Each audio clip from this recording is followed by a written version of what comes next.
ഇത്രയധികം പൊട്ടൻഷ്യൽ ഉണ്ടായിട്ടും മലയാളത്തിലെ മോസ്റ്റ് അണ്ടർ യൂസ്ഡ് ആക്ടറാണ് ബിജു ഏട്ടൻ എന്ന് പറയുമ്പോൾ how would you react to it? ഒട്ടും ഞാൻ അഗ്രസീവ് അല്ല. ഒരു പ്രൊജക്റ്റിൻ്റെ പുറകിൽ അങ്ങോട്ട് വളരെ അറ്റാക്ക് ചെയ്തിട്ട് അല്ലെങ്കിൽ ഒരു അഗ്രസീവായിട്ടൊരു പ്രൊജക്റ്റിൻ്റെ പുറകിൽ പോകാറില്ല. ഞാനായിട്ടൊരു പ്രൊജക്റ്റ് ഉണ്ടാക്കാറില്ല. ആ രീതിയിൽ ചിലപ്പോൾ എൻ്റെ ഒരു മിസ്റ്റേക്ക് ആയിരിക്കാം. ആ രീതിയിൽ ഞാൻ കുറച്ച് പുറകിലാണ്. എനിക്ക് വരുന്നതിൽ നിന്നേ ചൂസ് ചെയ്യാറുള്ളൂ എന്ന് പറയില്ല. അപ്പോൾ വരുന്നതിൽ നിന്ന് അപ്പോൾ ആ രീതിയിൽ വരുന്ന ചിലപ്പോൾ യൂസ് ചെയ്തിട്ടുണ്ടാവില്ല. അത് എൻ്റെ മിസ്റ്റേക്കായിട്ട് എനിക്ക് പറയാൻ പറ്റില്ല.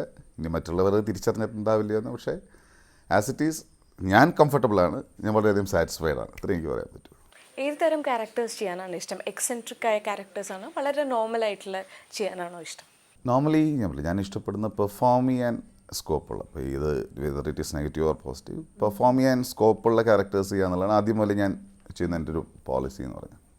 അപ്പോൾ ആ രീതിയിൽ മാത്രമേ ഞാൻ സിനിമ ചെയ്യാൻ ആഗ്രഹിക്കുള്ളൂ. അല്ല വെറുതെ എന്തെങ്കിലും റോൾ ചെയ്യാൻ ആഗ്രഹിച്ചിട്ടില്ല. പിന്നെ പലപ്പോഴും നമുക്ക് അബദ്ധങ്ങളൊക്കെ പറ്റിയിട്ടുണ്ട്. ഫോർ എക്സിസ്റ്റൻസ് നമ്മൾ പലതും പറ്റിയിട്ടുണ്ടാവും. പക്ഷെ എന്നാലും പൊതുവേ പെർഫോം ചെയ്യാൻ സ്കോപ്പുള്ള ക്യാരക്ടേഴ്സ് ചെയ്യുക എന്നുള്ളതാണ് എൻ്റെ.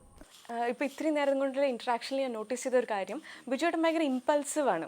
അപ്പോൾ ഇമ്പൾസീവായ ആൾക്കാർ കുറച്ചുകൂടെ അംബിഷ്യസ് ആവുകയല്ലേ ചെയ്യുക? Because they have that frustration inside dum, എനിക്ക് ചെയ്യണം. എനിക്കതറിയും. അത് ഞാൻ പറയാം. ബേസിക്കലി ഞാനൊരു ബോൺ ആർട്ടിസ്റ്റ് അല്ല. ഫിലിമിലേക്ക് ഞാൻ വളരെ അൺഎക്സ്പെക്റ്റഡായി വന്ന ഒരാളാണ്.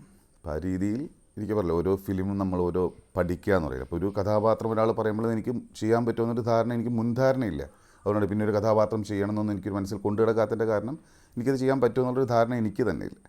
അപ്പോൾ ഒരു കഥാപാത്രം വരുന്നു, നമ്മൾ ചെയ്ത് നോക്കുന്നു, മാക്സിമം ബെറ്ററായിട്ട് ചെയ്യാൻ ശ്രമിക്കുന്നു. അപ്പോൾ ഓരോ ഫിലിം നമുക്ക് ഓരോ പാഠപുസ്തകം എന്ന് പറയില്ലേ, ആ രീതിയിൽ ഞാൻ പഠിച്ചുകൊണ്ടിരിക്കുകയാണ്, ഇമ്പ്രൂവ് ചെയ്തുകൊണ്ടിരിക്കുകയാണ്. ഈയിടെയായിട്ട് കുറേ പോലീസ് വേഷങ്ങൾ ചെയ്തിരുന്നു. അപ്പം ആ ഒരു റോളിനോടുള്ള താല്പര്യം കൊണ്ടാണോ, അല്ല ആർ യു ചൂസിങ് ഇറ്റ്? ഞാൻ അതൊക്കെ സംഭവിച്ചു പോകുന്നതാണ്. ഇപ്പോൾ നമ്മൾ ഒരിക്കൽ ചെയ്തിട്ട് സക്സസ്ഫുൾ ആയിട്ടുള്ള ഒരു ക്യാരക്ടർ എന്ന് പറയുന്നത്, ഇപ്പോൾ പത്രം എന്ന സിനിമയിലാണ് എൻ്റെ വളരെ നോട്ടീസ് ചെയ്തിട്ടുള്ളൊരു ക്യാരക്ടർ ഉണ്ടായിട്ടുള്ളത്, ഫിറോസ് മുഹമ്മദ് എന്ന് പറഞ്ഞിട്ട്. അത് ആൾക്കാർ ഭയങ്കര ആക്സെപ്റ്റ് ചെയ്തു. ഇത്തിരി ടഫ് റോളായിരുന്നു. അപ്പോൾ അതിനെ ബേസ് ചെയ്ത് പിന്നെ കുറേ പോലീസ് വേഷങ്ങൾ വരാൻ തുടങ്ങി. അപ്പോൾ വരുന്നത് കൂടുതലും പോലീസ് വേഷങ്ങളാകുമ്പോൾ കുറയ്ക്കാൻ ശ്രമിച്ചിട്ടുണ്ട്. എന്നാലും കുറച്ച് അധികം പോലീസ് വേഷങ്ങൾ ചെയ്തിട്ടുണ്ട് ഞാൻ. What is your concept about cinema? What does cinema mean to you? Cinema ഞാൻ പറയില്ല, ഞാൻ ഒട്ടും സീരിയസ് ആയിട്ട് കാണാതിരുന്ന ഒരാളാണ്. സിനിമ കാണുമായിരുന്നു. അതിൻ്റെ ഒരു പിന്നാമ്പുറത്തെ പറ്റിയൊന്നും കൂടുതലൊന്നും അന്വേഷിക്കാത്ത ഒരാളായിരുന്നു. ഇപ്പോൾ എൻ്റെ ഫസ്റ്റ് സീരിയൽ ബിഖായലിൻ്റെ സത്യകൾ ജൂഡ ടിപ്പീറ്റി എന്ന് പറഞ്ഞാൽ അവരോടൊപ്പം വർക്ക് ചെയ്തിട്ടാണ് ഞാൻ സിനിമ എന്നൊരു ഇതിനെ സീരിയസ് ആയിട്ട് കാണാം. ഇപ്പോൾ PF മാത്യൂസ്, ജൂഡ ടിപ്പീറ്റി, ലൈജു ടിപ്പീറ്റി, ഇവരെയൊക്കെയാണ് എന്നെ സിനിമയെ കൂടുതലായിട്ട് സീരിയസ് ആയിട്ട് കാണാൻ പ്രേരിപ്പിച്ചു. അതിനുശേഷം ധാരാളം സിനിമകളെടുത്ത് കാണുകയും സിനിമയുടെ പല കാര്യങ്ങളും പഠിക്കുകയും ആ രീതിയിൽ ഇപ്പോൾ സിനിമ എൻ്റെ പാഷനാണ്. എൻ്റെ ഒരു ജോലി മാത്രമല്ല, ഓരോ സിനിമയിലും നമുക്ക് ഒരു വേറൊരു പ്രൊഫഷൻ ഇത്രയൊരു സാറ്റിസ്ഫാക്ഷനും വരാൻ പറ്റുന്നത് എനിക്ക് തരാൻ പറ്റുമെന്ന് തോന്നുന്നില്ല. കാരണം എൻ്റെ ഒരു ക്യാരക്ടർ വെച്ച് ഇപ്പോൾ ഓരോ സിനിമ വർക്ക് ചെയ്ത് കഴിയുമ്പോൾ ചിലപ്പോൾ ഒരു സീൻ കഴിയുമ്പോൾ നമുക്ക് സന്തോഷമായിരിക്കും, അതിൻ്റെ റിലീസ് സന്തോഷമായിരിക്കും. പല ഏരിയയിൽ ഇപ്പോൾ സിനിമ എനിക്ക് ഒരുപാട് സന്തോഷം തരുന്ന മേഖലയാണ്. ഇപ്പോൾ സിനിമയാണ് എൻ്റെ ലൈഫ്. ഞാൻ ഒരുപാട് എൻജോയ് ചെയ്താണ് ചെയ്യുന്നത്. ഭാവിയിൽ സംവിധാനത്തിലേക്ക് കടക്കാൻ സാധ്യതയുണ്ടോ? സംവിധാനം വളരെയധികം പഠിക്കാനുള്ളൊരു ഏരിയയാണ്. കാരണം ഒരു ചെറിയൊരു അഭിനയം മാതിരി അത്ര എളുപ്പമാണെന്ന് എനിക്ക് തോന്നുന്നില്ല.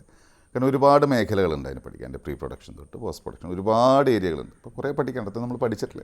എന്തെങ്കിലും ഇതെല്ലാം പഠിച്ച് നല്ലൊരു കോൺഫിഡൻസ് ഒക്കെ പറ്റുന്ന സമയത്ത് ചിലപ്പോൾ ചെയ്തേക്കാം. ബിജുവിൻ്റെ ഡ്രീം റോൾ എന്താണ്? എല്ലാ ആക്ടേഴ്സിനും ഡ്രീം റോൾസ് ഉണ്ടാവും. അപ്പോൾ what is your dream role? ഞാൻ ഒരു ബോൺ ആർട്ടിസ്റ്റ് അല്ലാത്തതുകൊണ്ട് എനിക്ക് ഏതൊക്കെ കഥാപാത്രം ചെയ്യാൻ പറ്റുന്ന എനിക്ക് തന്നെ ഒരു മുൻധാരണയില്ല.